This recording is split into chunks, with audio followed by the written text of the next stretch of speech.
आज हम second paper जो है उसमें अध्ययन करेंगे और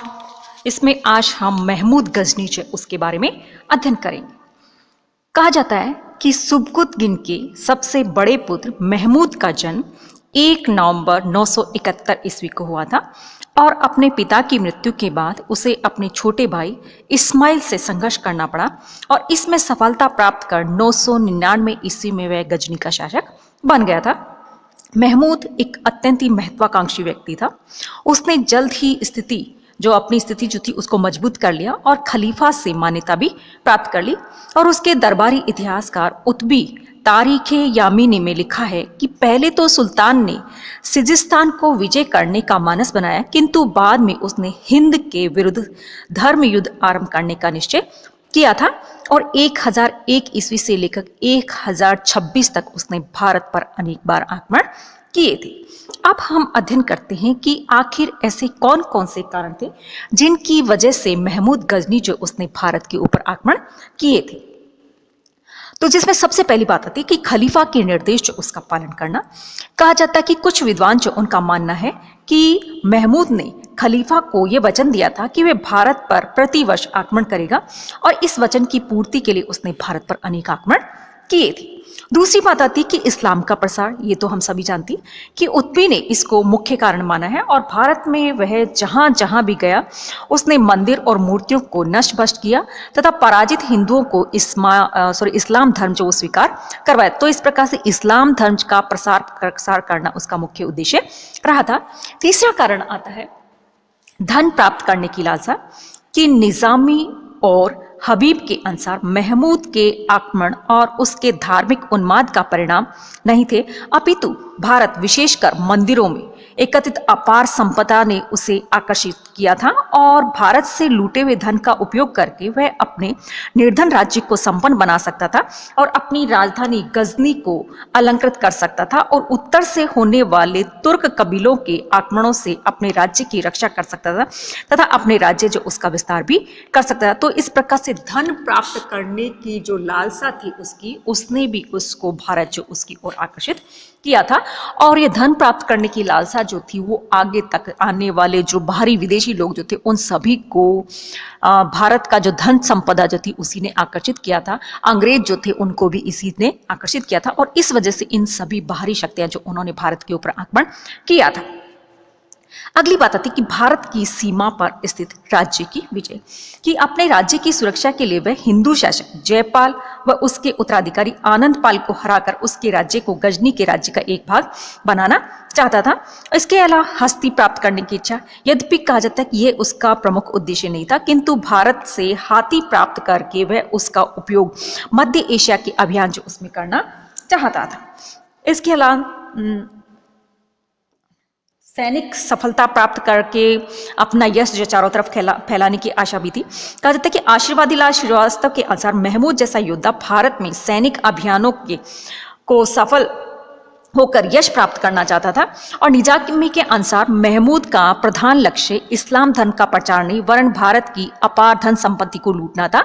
और हबीब ने भी लिखा है कि उसके आक्रमण धर्म प्रचार की भावना से प्रेरित धर्मपरायण उत्साही मुसलमान के धर्म युद्ध नहीं थे। ये आक्रमण केवल धन व यश के लालच से किए थे और ताराचंद ने भी निजामी व हबीब के मत की पुष्टि की है। यद्यपि महमूद का प्रारंभिक उद्देश्य धन लूटना था, किंतु उसके द्वारा किए गए धार्मिक असहिष्णुता के कार्य जैसे मंदिर और मूर्तियों को तोड़ना, जबरदस्ती लोगों का धर्म परिवर्तन कराना, ये बातें कहती हैं कि उसने ऐसे कार्य मुस्लिम जगत में प्रशंसा प्राप्त करने के लिए तथा अपने सैनिकों में धार्मिक उत्साह जागृत करने के लिए ऐसा उसने किया था। अब अगली बात आती है कि ये तो सब कारण थे कि जिनकी वजह से महमूद गजनी जो उसने भारत के ऊपर आक्रमण किए थे। अब ऐसे कौन कौन से आक्रमण थे जो कि उसने भारत के ऊपर आक्रमण किए थे। लगभग 1000 से लेकर 1026 ईस्वी तक महमूद ने लगभग भारत के ऊपर 17 आक्रमण किए थे, जिसमें सबसे पहला उसने जयपाल के साथ में युद्ध किया। कहा जाता है कि अपनी पराजय के बाद सिंध नदी के पार के अपने खोए हुए प्रदेश जो उनको फिर से प्राप्त करने की योजना बना रहा था और 1000 ईस्वी में महमूद गजनी पेशावर की ओर बढ़ा और 1001 ईस्वी में पेशावर के पास हुए युद्ध में 15,000 से अधिक भारतीय सैनिक मारे गए तथा जयपाल बंदी बनाया गया और उससे 2.5 लाख दिनार वसूल करके महमूद ने उसे छोड़ दिया था और इस अपमान को जयपाल सहन नहीं कर सका और वह एक चिता में जलकर मर गया था। तो इस प्रकार से सबसे पहले उसने क्या, जयपाल जो उसके साथ में युद्ध किया था। फिर बाद में उसने सीमावर्ती नगर जो उनके ऊपर आक्रमण किया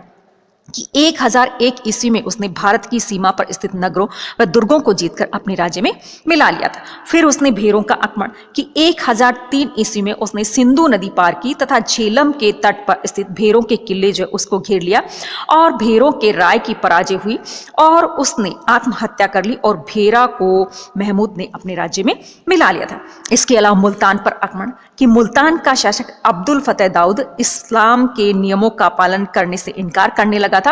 और 1005 ईस्वी में महमूद मुल्तान की ओर रवाना हुआ और मार्ग में उसने जयपाल के पुत्र आनंदपाल को हराया और मुल्तान को उसने जीत लिया था। इसके अलावा सुखपाल या सेवकपाल पर आक्रमण कि आनंदपाल के पुत्र सेवकपाल को महमूद ने बंदी बनाकर इस्लाम स्वीकार कराया और 1007 ईस्वी में सुखपाल ने इस्लाम का परित्याग कर दिया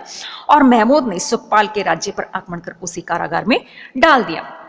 इसके अलावा लाहौर पर आक्रमण कि आनंदपाल लगातार महमूद का विरोध कर रहा था, इसलिए 1008 ईस्वी में विशाल सेना लेकर उसने लाहौर पर आक्रमण किया और महमूद के विरुद्ध हुए युद्ध में समस्त जनता ने आनंदपाल जो उसका साथ दिया और झेलम के किनारे उंद नामक स्थान पर दोनों पक्षों में घमासान युद्ध लड़ा गया। पहले तो हिंदुओं को सफलता प्राप्त हुई, किंतु आनंदपाल के हाथी के भड़क जाने पर हिंदू सेना में भगदड़ मच गई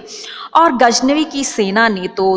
2 दिन तक पीछा करते हुए भगोड़े हिंदू सैनिकों को कत्ल किया और लौटते समय 1009 ईस्वी में महमूद ने कांगड़ा में स्थित नगरकोट पर आक्रमण करके वहां के हिंदू मंदिरों को खूब लूटा और वहां से वह सैकड़ों मन सोना चांदी और हीरे जवाहरात आदि लेकर गजनी लौट गया। इसके अलावा तालावाड़ी का युद्ध 1010 ईस्वी में महमूद दिल्ली तक जाने के इरादे से भारत में आगे बढ़ा और तालावाड़ी नामक स्थान पर उसने एक विशाल हिंदू सेना को हराया और बहुत सा धन लूटकर वहां से गजनी लौट गया। इसके अलावा मुल्तान पर फिर से आक्रमण कि 1005 ईस्वी में मुल्तान जीत लिया था उस महमूद ने, किंतु वहां उसका आधिपत्य पूर्ण रूप से स्थापित नहीं हो पाया था और 1011 ईस्वी में मुल्तान पर आक्रमण करके उसने फिर से अपनी सत्ता जो मुल्तान जो वहां पर स्थापित कर ली थी। इसके अलावा थानेश्वर पर हमला कि 1012 ईस्वी में उसने थानेश्वर पर आक्रमण करके उस नगर को लूटा और वहां से बहुत सारी स्त्री और पुरुष जो उनको दास बना लिया। इसके अलावा लाहौर पर भी उसे दोबारा आक्रमण करना पड़ा कि आनंदपाल की मृत्यु के बाद त्रिलोचनपाल पंजाब का शासक बना और त्रिलोचनपाल के पुत्र भीमपाल ने महमूद को चुनौती दी और 1013 ईस्वी में दोनों पक्षों के बीच में हुए युद्ध में महमूद की जीत हुई थी और उसने समस्त पंजाब को अपने राज्य में मिला लिया। इसके अलावा कश्मीर पर आक्रमण कि महमूद से परास्त होकर भीमपाल ने कश्मीर में शरण ली थी और उसे पकड़ने के लिए 1015 ईस्वी में उसने लोहकोट का घेरा डाला और खराब मौसम के कारण महमूद को हार मानकर वापस गजनी लौटना पड़ा। इसके अलावा उत्तर प्रदेश के बारान, मथुरा, कन्नौज और प्रश्नी पर आक्रमण कि 1016 ईस्वी में महमूद ने सिंध तथा यमुना नदियों को पार कर बारान पर आक्रमण किया और वहां से उसे बहुत ज्यादा धन मिला और मथुरा में भी उसने काफी लूटमार की तथा अपार धन संपत्ति जो उसको प्राप्त किया और कन्नौज के प्रतिहार शासक राज्यपाल ने महमूद के वहां पहुंचने से पहले ही नगर छोड़ दिया और उसने महमूद की अधीनता स्वीकार कर उसे बहुत सारा धन दिया। इसके बाद महमूद ने मैनच यानी कि जफराबाद, अश्वनी व सर्व नगरों को खूब लूटा और गजनी वापस वहां से लौट गया। इसके अलावा कालिंजर पर आक्रमण की 1019 में महमूद कालिंजर पहुंचा और वहां के शासक गंड की विशाल सेना को देखकर वह भयभीत हो गया,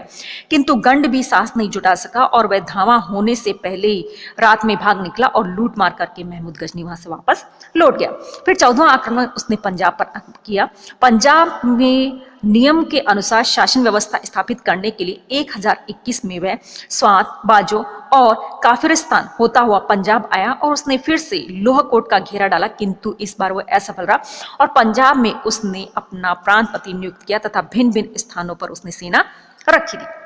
इसके अलावा कालिंजर और ग्वालियर पर भी उसे फिर से आक्रमण करना पड़ा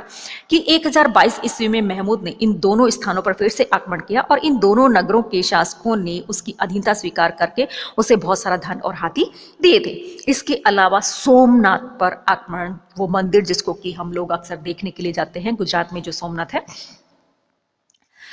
तो कहा जाता है कि महमूद का सबसे फेमस या प्रसिद्ध आक्रमण जो था वो 1025 ईस्वी में सोमनाथ के मंदिर पर हुआ था। और यह मंदिर काठियावाड़ के समुद्र तट पर स्थित है तथा उस समय इसमें अपार धन संपत्ति जमा दी। और 1026 ईस्वी के आरंभ में महमूद मुल्तान व अजमेर होता हुआ राजस्थान के मरुस्थल से गुजरता हुआ सोमनाथ पहुंचा। अनेक वीर राजपूत सरदारों ने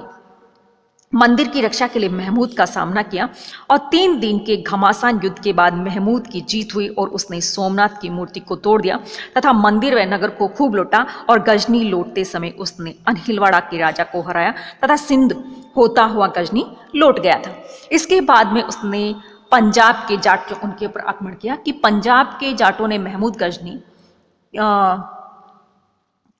गजनी और उसकी सेना को बहुत ज़्यादा तंग किया था। और 1027 ईस्वी उसने दंड देने के लिए वह पंजाब आया था और सैकड़ों की संख्या में जाट जो उनका कत्ल कर दिया था। तो इस प्रकार से ये महमूद गजनी जो है उसने अनेक आक्रमण किए थे, जिसमें कि लगभग उसने ये 17 आक्रमण किए थे।